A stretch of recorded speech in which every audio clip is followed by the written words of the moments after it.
Welcome, everybody, to the March 20th virtual seminar for GLIMPRINT and the IMAG MSM Working Group on Multiscale Modeling and Viral Pandemics. Appreciate you coming today. This is going to be a talk by Louis Gall from Birmingham University, who's going to be talking about his prize-winning research, which won the BioModels of the Year award last year, mathematical modeling of drug-induced injury of the intestinal crypt. As always, I need to remind people that this seminar is live streamed and put up on YouTube for future viewing. Tom Helikar and myself, Jim Sluka, and Lorenzo Vischini are always available to take your suggestions and comments. Please feel free to email us with any complaints, suggestions, ideas that you have. We have a variety of communications media, which probably would work better if we used them more. And so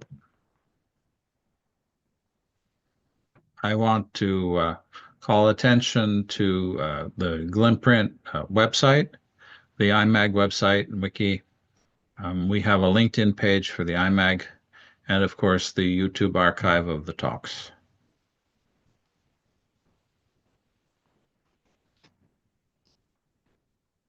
We have that MSM viral handle on Twitter that people can use. If you can use that and help us distribute announcements, we'd appreciate it. Definitely deserve to have good attendance for these great talks. If you have a publication that you would like to share, send it to jsluka@iu.edu, and we'll put it up on the IMAG wiki and also on the GLIMPRINT website. If you would like to post things like job announcements or conference announcements on the GLIMPRINT website, that's possible. Please let us know, and you can actually do that automatically from the QR code that's posted here. We'd like to make that a resource for sharing information in this community. We have been talking about moving this meeting earlier in the day on the East Coast of the United States to make attendance by our European colleagues easier. In particular, with the RDA Immune Digital Twin effort that's being led by Anna Nirakis, would benefit if we could put this seminar earlier in the day. We have a very short Google form asking your opinion on that.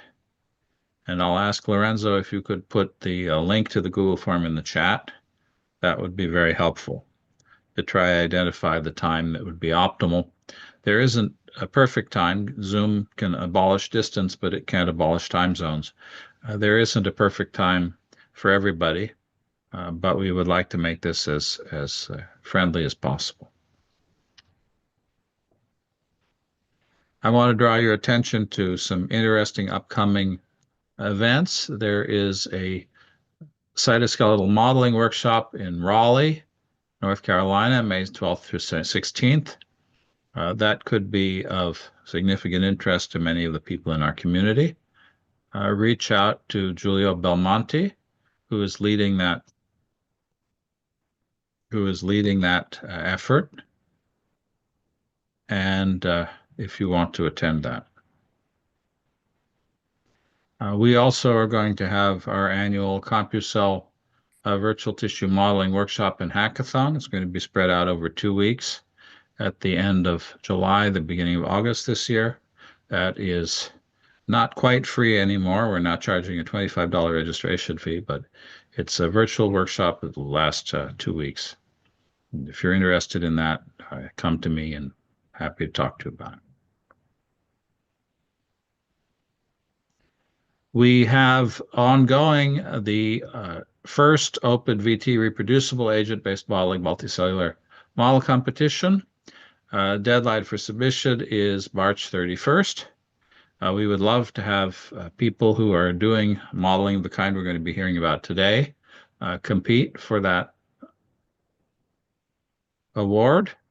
We're going to make three awards, a first prize, second prize, third prize, if we have enough submissions. And that's going to be announced at the Society for Mathematical Biology annual meeting. There's also the BioModels Model of the Year competition, which is still open until the end of the month. The applications for these two competitions are almost identical to each other. So if you apply to one, you should certainly consider applying to the other if you're eligible.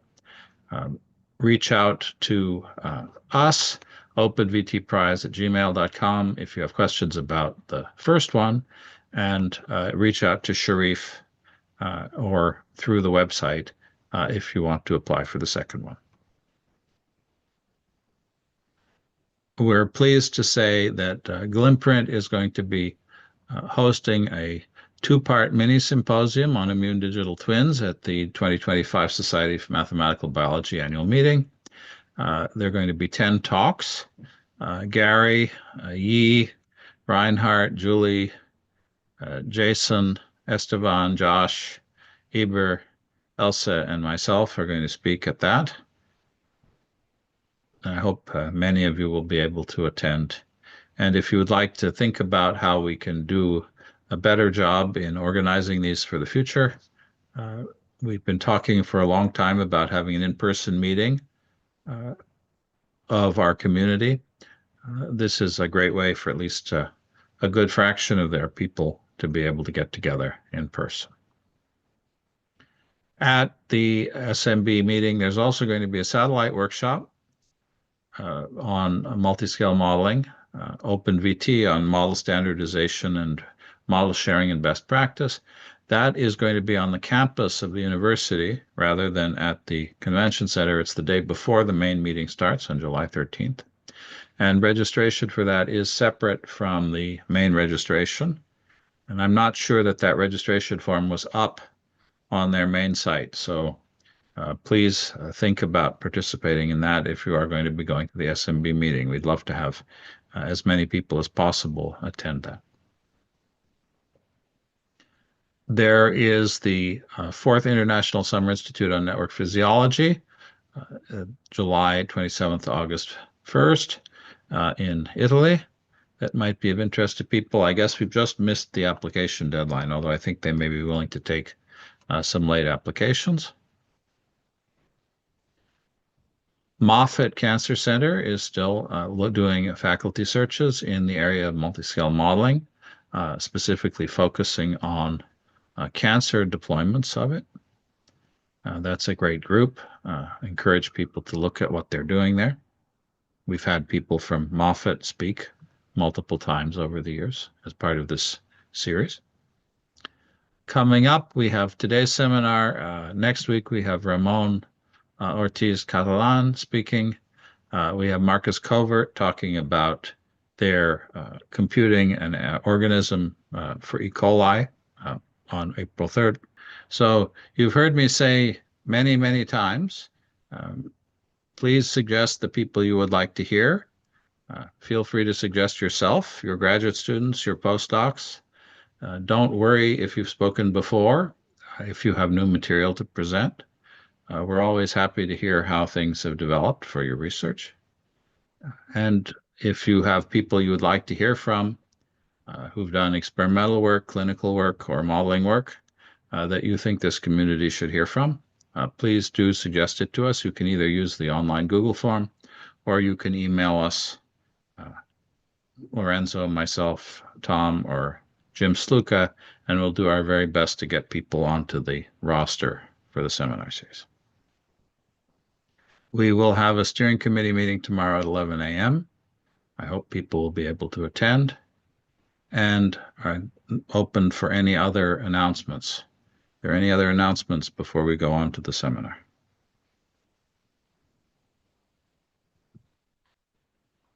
Okay, so we will move on to our main attraction, the seminar, Mathematical Modeling of Drug-Induced Injury of the Intestinal Crypt. And I will turn the screen share over to you. Okay, cool. So hi, I'm Louis. Also, thanks for getting Louis Gall. I always get Louis or Louise a lot. So this is my talk on my mathematical model of the intestinal epithelium. I've actually focused on the agent-based modeling part because I looked through your website and so that seemed to be a bit of a focus of the website. So I think I might have chosen that well. Um, so I did this work as an AstraZeneca postdoc, the drug company, and that was with Carmen Pinn at AZ and Mark Pritchard at University of Liverpool, who was our experimental biologist. And really quickly, an advert, but we've already seen this advert, so I'll do it quite quickly. Uh, Rahul and Sheriff asked me to put this final call for entries for BioModels Model Year 2025. Um, I would apply. I applied last year and won it, so it's definitely a possible thing, and it's really quite a short application. And if you've been uploading to BioModels already, it's really easy to do. And if you're not uploading to BioModels, I encourage you to do that as well, because BioModels was made as part of TransQST, which is a consortium which part of this work was developed during, which I've mentioned on the next page actually. So yeah, back to the acknowledgements. So I did this work originally as an AstraZeneca postdoc, as part of the AstraZeneca postdoctoral program, and it's in collaboration with TransQST, which was a inter-industry and university collaboration for translational mathematical modeling. So can we take what we observe in vitro and convert that into predictions of drug efficacy or side effects or um, safety in patients. And there's multiple work packages, and this was the gut part of that, along with the other model, which I'll mention briefly as well. So we have like a suite of models for different scales and data requirements. And I'm now at the Center for Systems Modeling and Quantitative Biomedicine at the University of Birmingham. It's the SMQB, so I just thought I'd mention that as well. Okay, the talk. So first, a really quick bit of biology. So I'm sure from high school or secondary school, depending where you are, most people remember the villi, like the finger-like sub structures that line the wall of your gut, and they come part and parcel with the crypt. And the intestinal crypt is the proliferative compartment at the foot of the villus. So that's where all the cells are made, which then get pushed out of the crypt onto the villus, and that then forms the majority of your gut. The majority of the cells are enterocytes that absorb the substances passing through your gut, and there's a small amount of endocrine and mucus secreting cells. And as I said, I think we said this, the crypt is this test tube, so this is a cross-section shaped region at the bottom. So it's an invagination, kind of like opposite the villus. And roughly it has this structure. So this is a cross-section and a bit missing of the test tube. So we have these stem and paneth cells at the bottom. So stem cells slowly replicating like pool of cells which eventually will form the rest of the intestinal lining. And paneth cells, they're big chunky protectors. And then this area is called the niche. They transit move out as they're pushed because they replicate and then there's this competition for space. So some of them get naturally pushed out into this transit amplifying zone where these are fast replicating cells, which like form the bulk of the epithelium by rapidly proliferating like three, four, five times, depending on the organism. Oh, really quickly, this work is all based on mice. We have a human version of the model, but obviously for mice, we had a much richer data source, so we focus on that to begin with. And as the cells replicate, obviously it's a test tube, it's a fixed 2D geometry, there's no space at the bottom. They all get pushed off the top onto the villus. And as they go up, as they really near the top, they terminally differentiate into either absorptive enterocytes or goblet cells, which produce mucus, or enteroendocrine cells, which are responsible for like hormone signaling in the gut. And oh, really quickly, that's what it looks like in our model. So this is the outside of the test tube now. So we see we still have the niche structure. We have the transit amplifying zone where we have mainly absorptive progenitors, which become enterocytes, which I'll talk about in the next slide as well. And then a cap of differentiated cells at the top. So ignore most of the details. This is just describing the cells in the model in case we need it. So we said we have stem cells, which and paneth cells, which live in the niche areas of high wind, but I'll try and explain as we go along so we can ignore all the fanciness. A stem cell then picks to be an absorptive progenitor or a secretory progenitor. And as they then divide and travel up the crypt, they pick a final fate. So a secretory progenitor can be an enteroendocrine cell or a goblet cell. An absorptive progenitor just becomes an enterocyte, which, like I said, forms the majority of the gut. And in our model, all differentiations are plastic, as in every cell can revert to a stem cell if it finds itself in the correct scenario. I think I've said most of these. Just for time, I'll just go through this really quickly. So yeah, we have rapidly proliferating cells which form the bulk of the epithelium. The enterocytes absorb stuff. I've said these. And yeah, Paneth cells, inert protectors, which is secrete Wnt and Notch, which will be important later, and provide like the environment which allows stem cells to be stem cells. And stem cells at the bottom, slowly replicating away in mice once every day, once every 20 hours, and its progeny eventually form the majority of the gut. So moving on to our model. So to this is kind of like the features slide.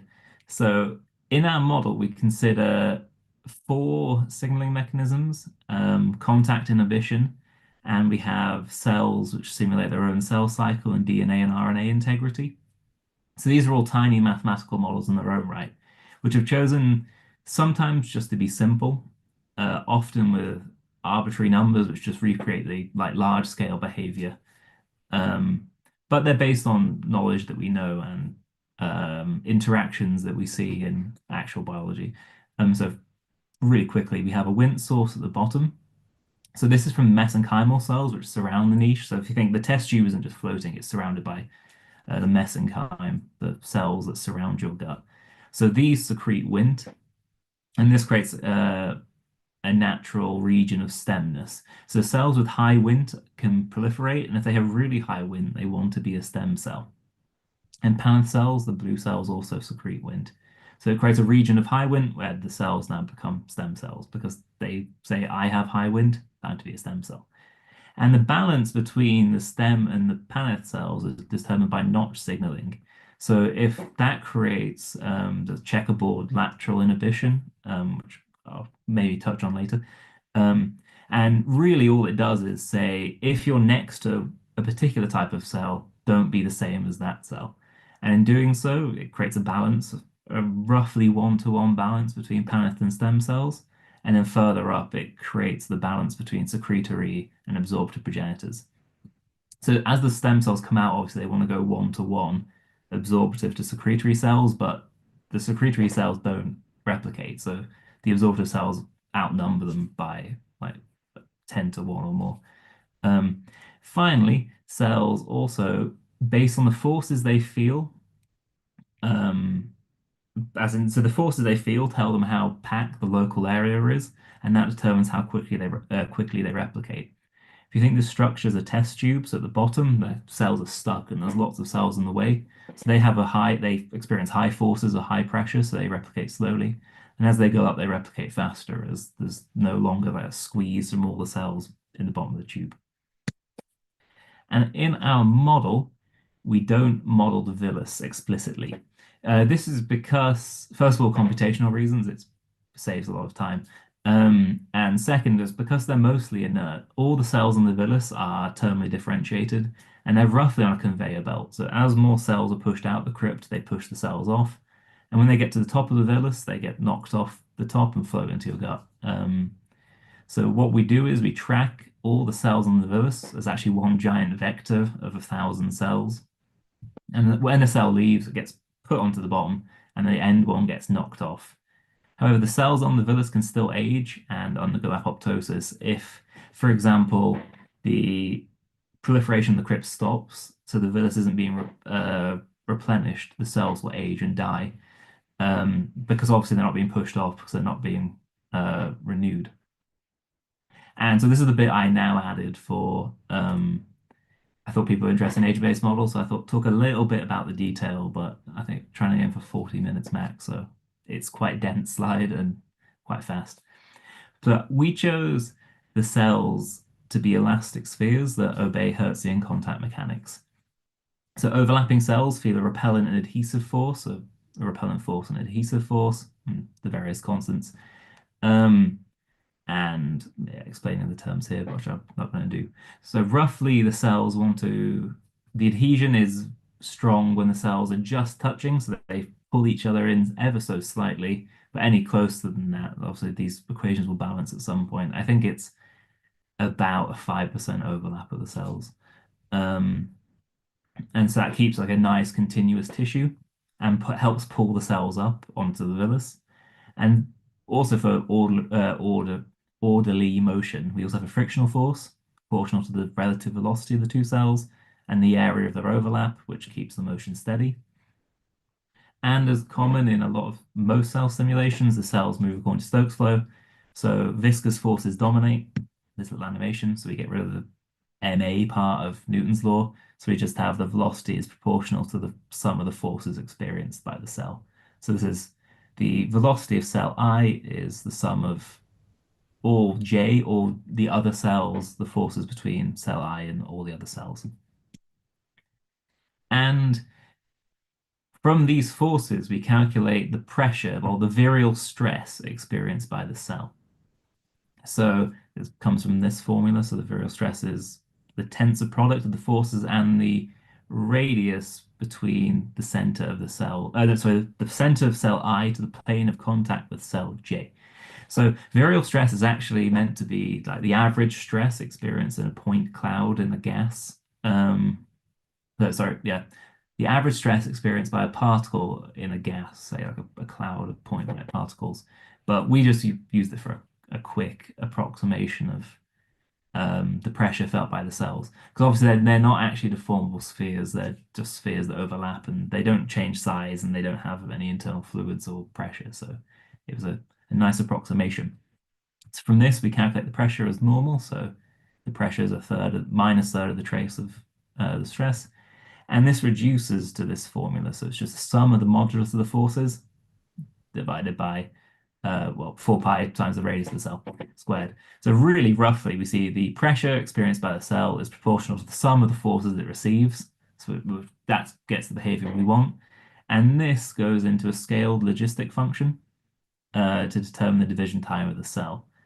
So roughly, it extrapolates between the minimum division time we see, which is that of the absorptive progenitors, which is about 10 hours in mice, and twice the maximum, where twice the division time of a stem cell, which is about 21.5 hours in mice. So the reason we use a scale logistic function is just to keep all the behavior nice, because obviously we wanted a minimum because we can't have the cells divide infinitesimally quickly, and we didn't want it to scale off to infinity either with cells dividing in arbitrary time amounts because we also want to keep all the behavior quite like locked in, especially because we have an ODE system, the cell cycle, determining how like the cell's behavior, and that can't change too much without breaking the mathematical model behind that. Moving on to the cell cycle. Really quick biology again. So the cell cycle is so inside the cells, replication is controlled by a network of oscillating proteins whose relative levels define the phases and checkpoints of the cell cycle. So uh, in our model, this is represented by a mathematical model running inside each cell. And the idea is that this internal protein network can be modified to replicate the effects of drugs. So for this, we use I'm going to ruin this name. I think it's Chiskash-Nagy Novak and Tyson model. I probably said that wrong. And it's a very nice mathematical model. And just really quickly summarizing, it's because the cell cycle is conserved. It's present in basically every like cellular organism. And as we've evolved, it's got more and more complicated. So if you want using the same model and just a different combination of modules, you can cover things that resemble the cell cycle in many different organisms. Obviously, we're mammals, so are mice, so it works out well. And that's the most complicated version with all the modules in. And that gives us our cell cycle for each cell. And it looks something like this. So really roughly, um, we have the purple line is the mass, which later I think I normalized to 1 to 2. So sorry for using slightly outdated slide. So roughly the mass starts at some arbitrary value called m naught and doubles, growing exponentially to 2m naught. And at that point, the cell divides. As it goes through, some parameters are actually functions of the cell's mass. So this creates like many bifurcations in the model. And as the mass increases, yeah, the relative levels of the proteins change because they go through various bifurcations, which change the behavior of the model. So when cyclin E, the green line, increase, that starts S phase. So should have said before, cells always start in G1, the first gap phase, so where they just slowly grow, waiting to be able to start the cell cycle. In S phase, they replicate their DNA when cyclin E increases. G2, which says I finished replicating my DNA now, I'm just going to wait to grow some more so until I'm ready to divide.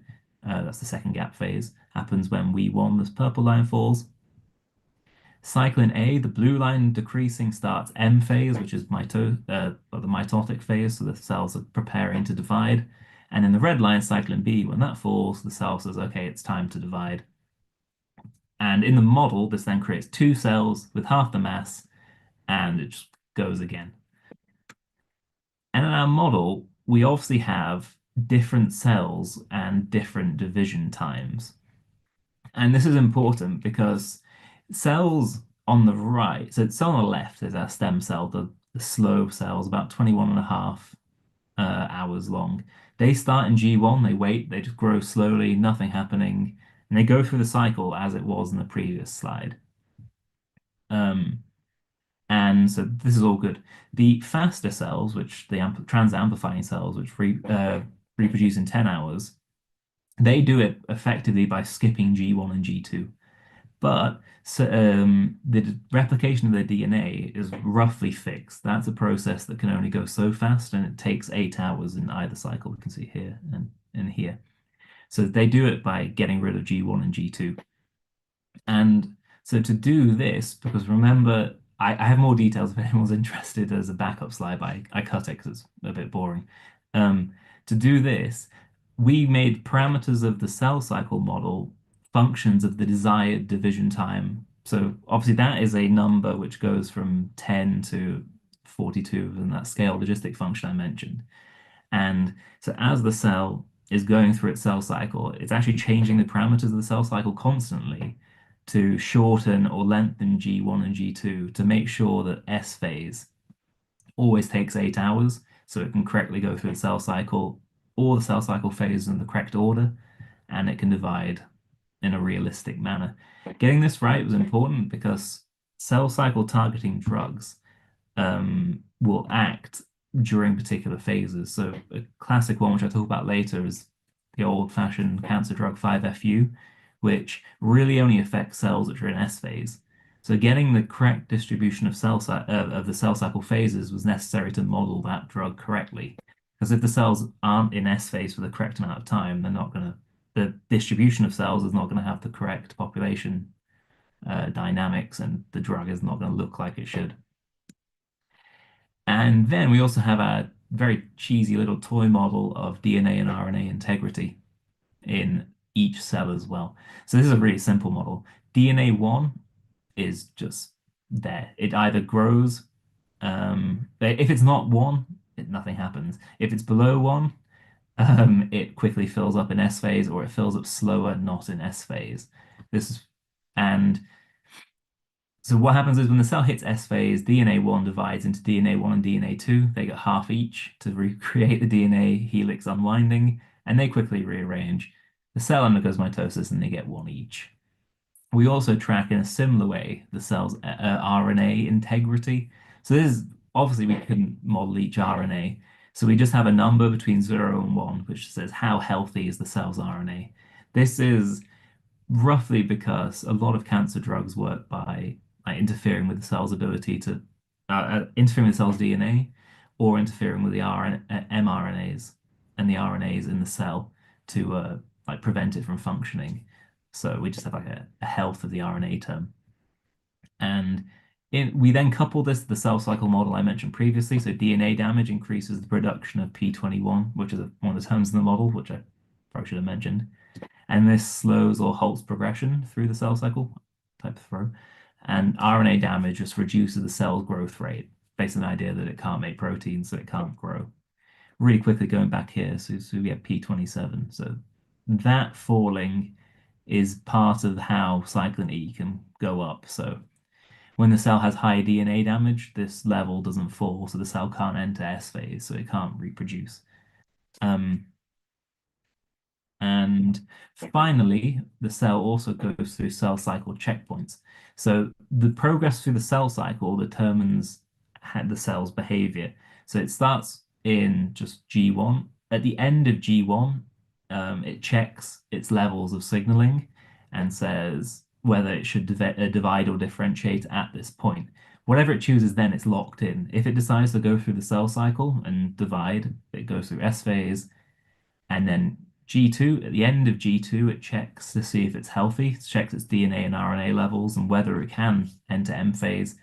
And if it fails either of these checkpoints, it will initiate apoptosis and die. Um, or obviously the other fate is if it got to this point and decided to differentiate it, then it exits the cell cycle if it's becoming a non-proliferative cell and just waits in a permanent G0 state. Obviously, in homeostasis, which the model is in a lot of the time, it never fails the checkpoints because the cells are just trundling along fine. But for drug simulations, getting the checkpoints is very important. So how do the cells know where they are and what cells to be? So this is simulated biochemical signaling. Um, and originally these were more slides, so I've condensed them down again. So our first one was notch signaling, which controls the balance between the different cell fates, so Paneth and secretory cells, or by the speed absorptive cell. Um, Roughly, these Paneth and secretory cells express notch on their surface, so they are notch emitters in our model. They tell adjacent cells, which then receive these notch signals, to not be a Paneth or a secretory cell. And this causes lateral inhibition, which is this checkerboard pattern. So you see the cell here is telling the ones around it, don't be the same as me. And then they get that. So it creates a checkerboard pattern through the cell. In our model, this is governed by a small ODE system. So you get your ink notch, which is how many cells you're touching. So this is our stem cell, this yellow cell here. It's touching two Paneth cells and a secretory cell, but not this one. So it has three notch signals. And yeah, so it goes up. And obviously this has an equilibrium at notch equals three. It's very cheesy. Not, stop saying cheesy. Very phenomenological model. Um, and K notch is chosen, so it's very quick to decay or increase. So it roughly just counts how much notch it has with a small memory. And notch is the concentration in the cytoplasm of the cell. So when a cell divides, its notch levels stay the same. We then also have Wnt signaling. So here, roughly, Wnt is emitted from Paneth cells and the surrounding mesenchyme at the very bottom in the niche. This binds to frizzled receptors on the surface, we see here. And this stops beta-catenin from being destroyed. So it enters the nucleus and activates genes that promote stemness and proliferation. So in the model, again, this is a small, simple ODE system. So we have an ink Wnt. So Wnt isn't a contact system like Notch, but it's a very short range as well. So recreating what we see. So here we have how many Wnt signals are in range. And then we have this decay term, which is actually a function of another signaling mechanism, ZNRF3, which I'll discuss later as well. This Wnt is surface bound. So when a cell divides, each daughter cell gets half the Wnt from the mother cell. This creates a Wnt gradient, which is an experimentally verified fact and something we purposely trying to model. So obviously in the niche where there's Paneth cells in blue and the natural Wnt source, the Wnt levels are very high. So we have log 2 Wnt here. So the reason it's log 2 is when it divides, roughly it goes down by 1. So every time the cell divides, its Wnt level halves.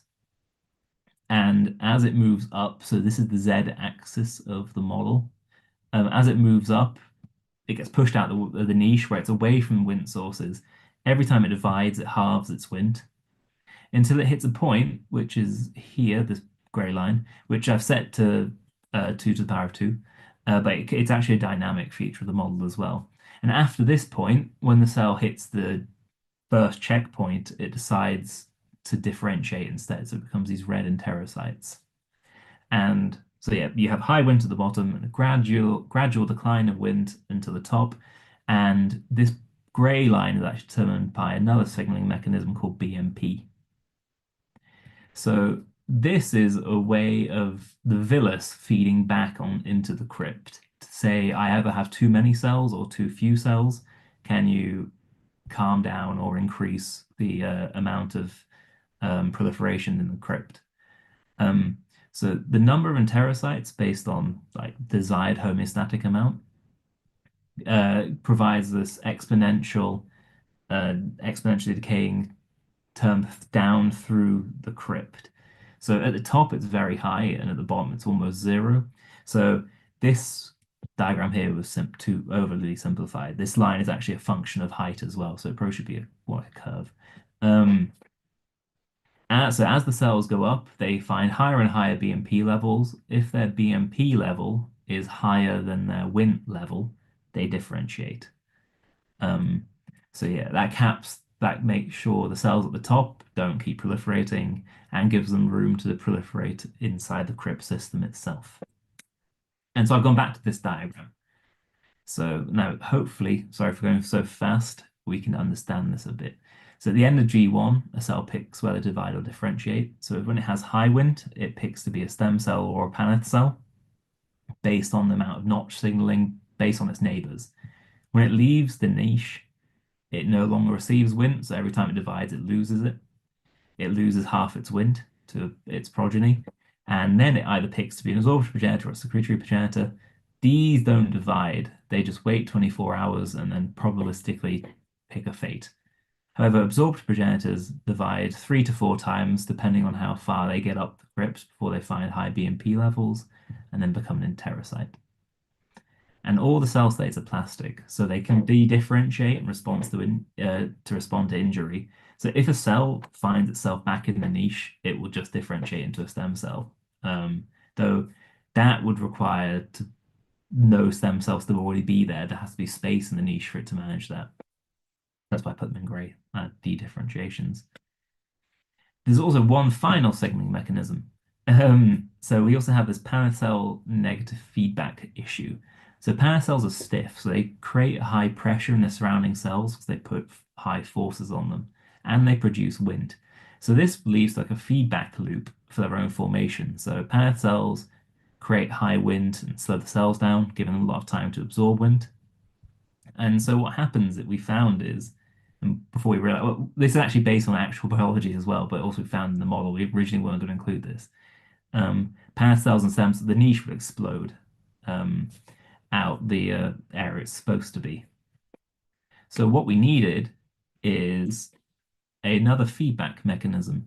So this is based on experimentally verified feedback mechanisms, but obviously simplified a little bit. And there's actually the stem cells themselves control their number. So they give off ZNRF3, or it's also called RNF43. They're two different mechanisms. They are mutually redundant. And stem cells say, okay, there's too many stem cells near me. Let's stop the production of stem cells. And they do this by encouraging the turnover of the frizzled receptors, which allow the binding of Wnt. So cells, when there's too many stem cells in the niche, they say they caps the amount of Wnt that like potential stem cells can get. And so to do this, we have the decay rate of Wnt is actually a function of ZNRF3 signaling, which is a function of the position and how many stem cells are near you at any one moment in time. So it sounds all a bit finely balanced, and it is. It creates this dynamic self-organization in the crypt. So roughly we have path cells producing Wnt, which produces stem cells, which feeds back into the RNF43ZN RF3 mechanism, which then prevents them forming too many. Stem cells which escape the niche become absorptive progenitors, and they eventually become enterocytes on the villus, which then feed back in again with that BMP mechanism to prevent, well, to either correct or, but what does it correct? Correct the amount of proliferation in the crypt to maintain the correct number of enterocytes on the villus.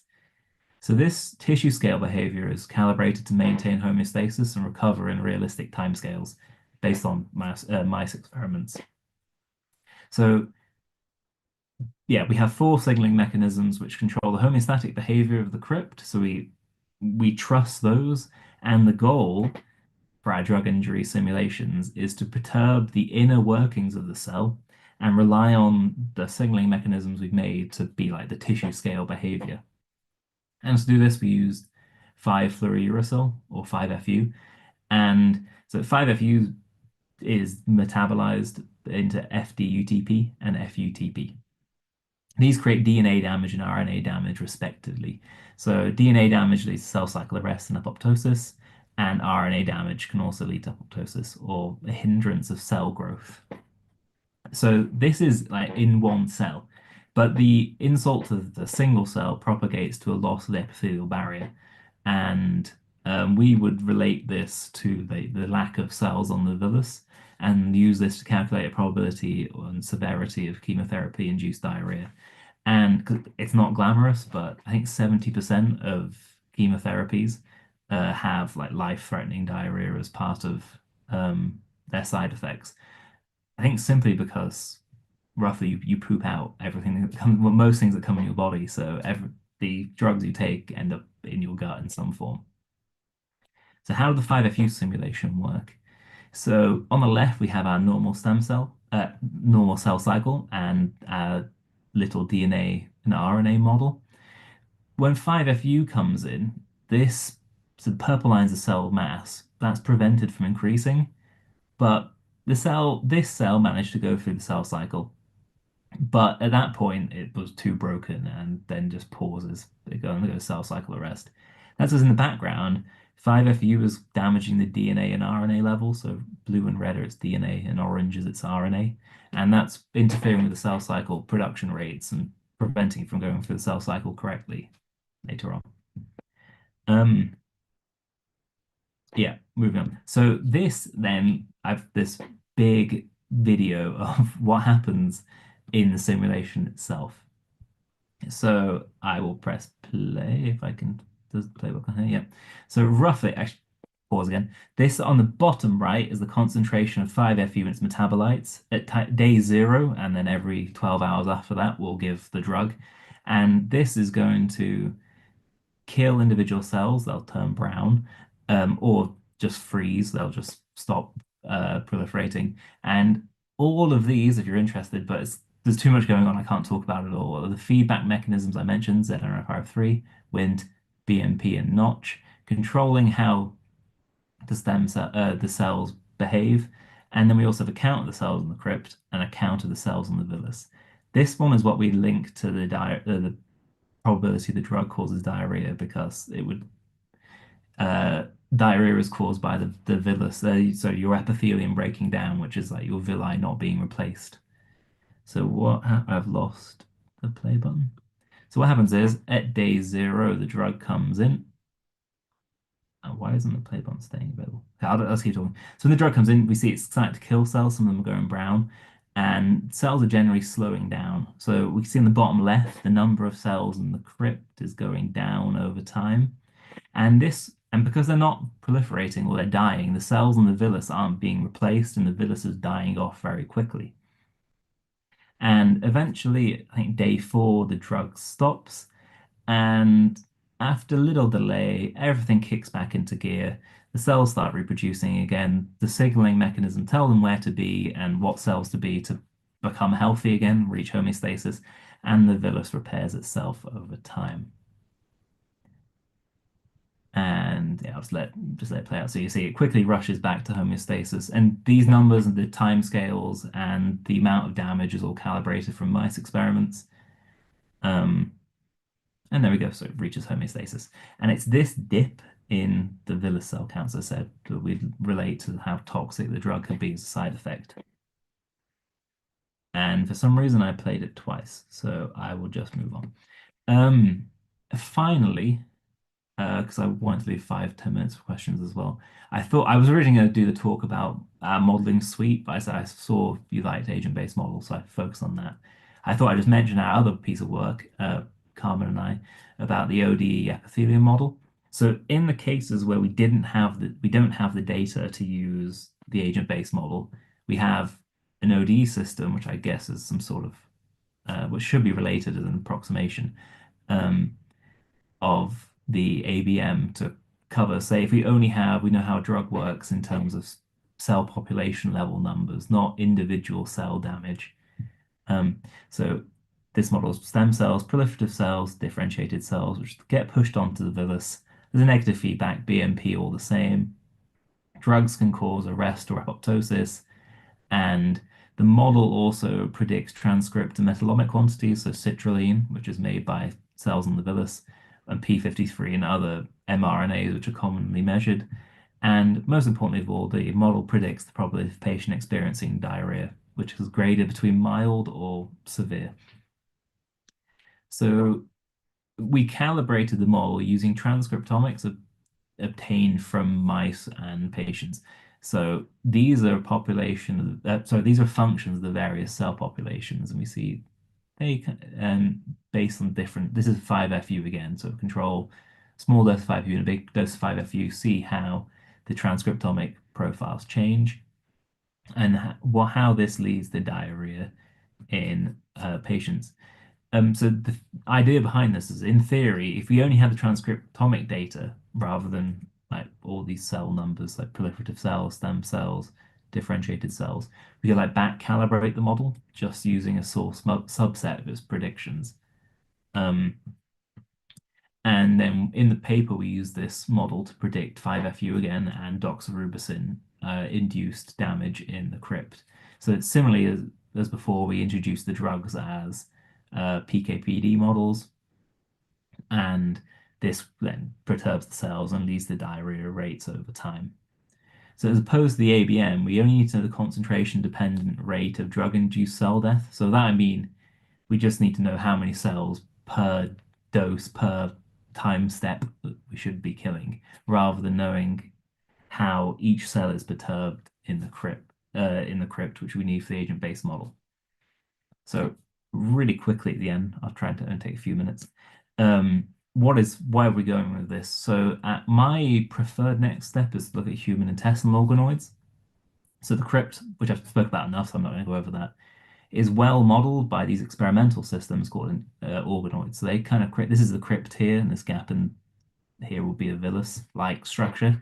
So they retain all the cell types, they do a lot of the signaling, they behave very similarly, and they provide authentic single cell responses to insult and injury. But obviously they're not the whole system. There's some biochemistry, biophysics missing. So we want to then model this, and then use the two to extrapolate between roughly like this. So yeah, so say we had some sort of internal cell pathways where it shows the MAPK network, just as an example. And dream would be to extrapolate from data, say, transcriptomics or proteomics taken about these internal networks, run them in organoids, use our organoid model to see how that looks, so recreate that so we know our model of this pathway is good and it's affecting the cells, learn how it affects each individual cell, and then put them in the bigger models, which could be this ODE model or could be the ABM, and then use that as like the human prediction based on transcriptomic data from organoids. We could also do with cancer tumors as well. And or in a different picture. So let me skip something like I made this for a little review paper we did. So yeah, omics data, ODE model of the omics data, so the intracellular pathway, ODE systems put into the multiscale model and predictions of clinical risk over the time.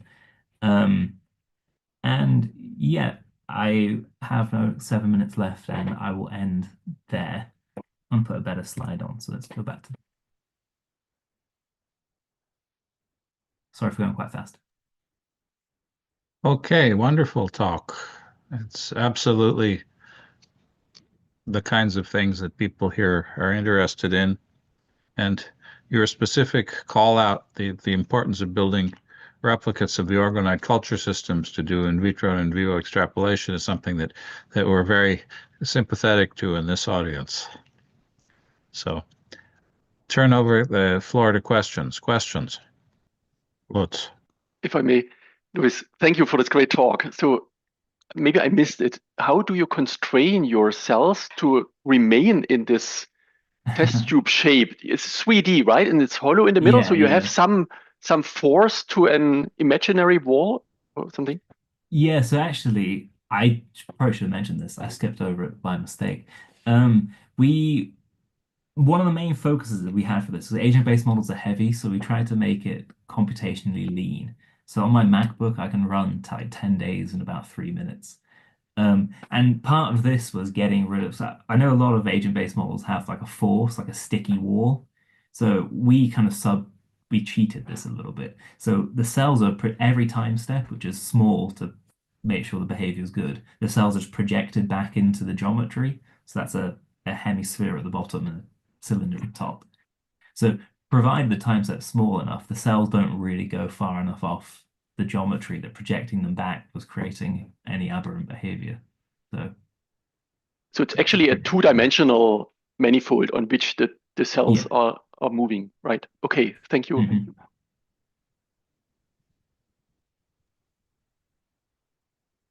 That's an interesting question. I mean, when we did our intestinal crypt model, we basically built rigid walls to keep the cells on in their region of interest, uh, which is not a very not maybe the optimal way to do it. It's Yeah. interesting to do the back projection like that. So in a way, I guess it's more biologically realistic to give them a sticky wall, but as I said, we found it for computational ease and speed, it was just projecting them backwards. Uh, because obviously the physics wasn't our main focus, but I think going forward, an organoid model would need a bigger attachment to physics because they grow interestingly, they bud and they buckle. So physics is something we definitely focus on in the future. That may be a little more challenging in a pure center model because you have to get some bending modulus for the tissue. Yeah, so I think I've been trying to think about this, like the size of the cells or the shape of them. That's not size, the shape and probably matters a lot as well. So it would need to be quite a more involved model rather than just spheres bouncing around. Well, you could create bonded interactions between neighboring cells to represent junctional adhesions between them, and Yeah, then yeah. have that has to have some finite lifetime because if they last forever, then things can't rearrange. So you have to have some relaxation time for that. But TJ might have some ideas about that. Okay. Other questions? Lorenzo, did you have something you want to? Oh yeah, I have. Thank you for the talk. It was very nice. I have just some ideas just for discussion. Have you considered you have considered the epithelial part of the crypt, so how the epithelium develops, etc. And you said, okay, wind and the stuff is involved. Have you considered the inductive signal from the underlying tissue or the interaction with that? Or is part of the future development? Future development for now. So one little thing I've been messing with, but it's unpublished, is this big model down here of trying to combine multiple crypts together and making an epithelium. But all right, this is a big slide. I don't know. I don't like the slide, so I didn't show it. But yeah, this is as far as we got. We have no like mesenchymal cells around it. Um, and if anyone's paying attention, this is a cheat. This is actually four cells just mirrored. Four crypts just mirrored. You see that four is the same as that four. Um, I'll leave this one on. Um, Lorenzo, anything else? No, thank you. Rita, did you have a question? Yeah, thank you very much for the talk.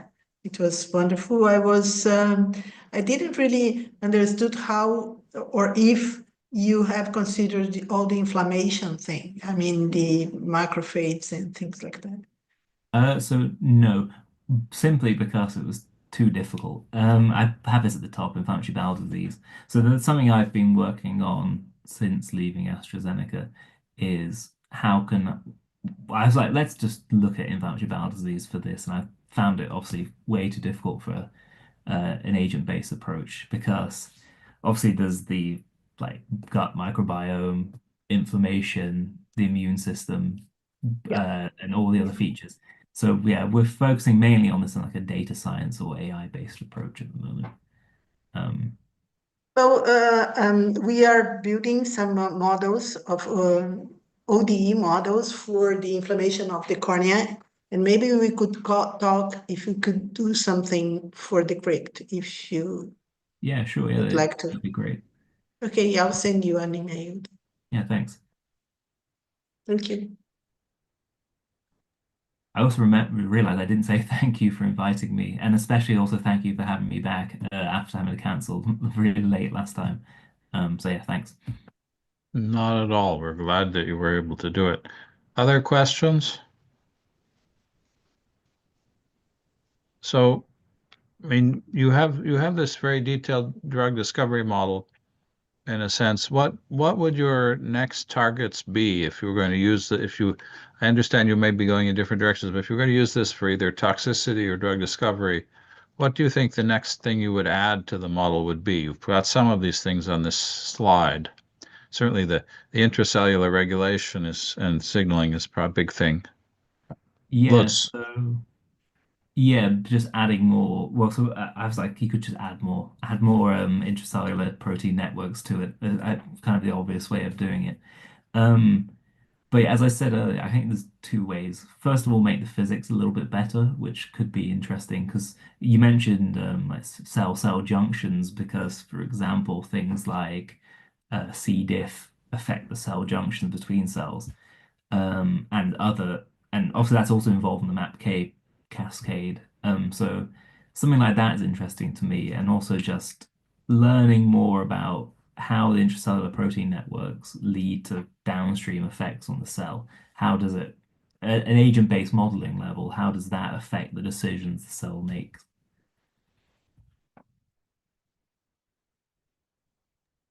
Lutz. Right, so also in the same direction. So if you want to extend it to the organoid culture, you probably have to account for this outward extension of the crypt and growth. And at the same time, the control of your stem cell compartment was very much pressure dependent, right? So you had the Mhm. the blue cells or whatever stiff and Yeah, exerting pressure on the yellow ones, which they sensed. Now, if the crypt would grow outward and probably get more space, then probably this pressure sensing has to be rethought and yeah, definitely. maybe it just shifts in parameter space, but there may be additional geometrical physical aspects that then replace the simple pressure sensor. Yeah. I think there's a lot of things, especially on the mechanics side, that would need to be made better. Because organoids, as is there a video attached to here? You see it as they grow, they're like spheres and they buckle and produce these crypt areas. So getting all that to behave would be a whole problem in itself. And yeah, that part of moving to the universities because I like questions like this. I actually did physics originally as well, as an undergrad and a PhD student. So try facing that down is something that I find quite interesting in the near future. Right, I think Masaki Sano in Shanghai has some nice models of crypt buckling in organoid culture. Not, I don't think, in intestinal organoids, but in other organoid culture tissues that you could maybe use as a template for some of that. I mean, I'd love to talk to you more one-on-one at some point because these are the issues you're working on are ones of great interest in my personal research. But that's for another day. Yeah, just send me an email. I'll be happy to chat. Other comments, questions?